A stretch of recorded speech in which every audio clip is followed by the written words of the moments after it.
Aho twaciye ku mashure ari mu gisagara ca Ngozi twasanze aho bivugwa ko abana bicara ari bake bicara ari batatu ku ntebe. Abo rero ngo biroroha gukurikirana umwigisha ndetse ngo n'umwimbo baronka uba mwiza uhuye n'ubumenyi bafise.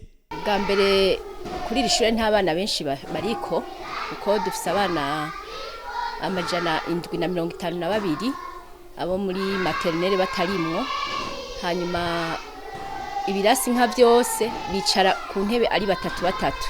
Aho novuga ko biroreka kuko ahandi usanga bicara ari benshi, hanyuma ibikoresho mfashanyigisho birakwiye kuko leta yaragerageje kuduha ibitabo bikwiye mu mashure, ikindi cyose coba gikenewe abigisha barahari. Aho twoba dufise ikibazo nko muri maternelle baraduhaye babigisha b'abakorerabushake, nta kibazo kinini aha kw'iri shure dufise turavye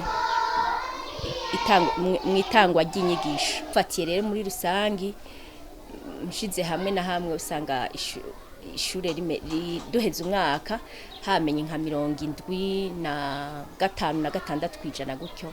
Naho biruko hari n'ayandi mashure cane cane ayari mu gisagara hagati agifise ubukene bw'ibirasi kubera igitigiri c'abanyeshure bafise kiba ari kinini, aho ugasanga bicara ari bane ku ntebe. Kw'ishure shingiro rya Ngozi ya gatatu naryo riri mu yafise ibitigiri vyinshi, ngo ingaruka kuri bene ayo mashure nuko usanga umwimbu utaba mwiza kuko abana biga babandana ntibashobore gukurikira. Intambamyi ziva kuri uko kwicara ari benshi ku ntebe imwe. Ego nk'intebe imwe bwa mbere nk'intebe imwe irashobora kwicarako abanyeshure bane ku ntebe imwe, nawe uca wumva ko ari kibazo. Tukaba dufise ari kirasi gifise nka superficie ingana nkuko uri kurabibona, ugasanga nk'ishure ririmwo ikirasi kimwe kirimwo abana 105. Ivyo usanga ko uca wumva nawe ko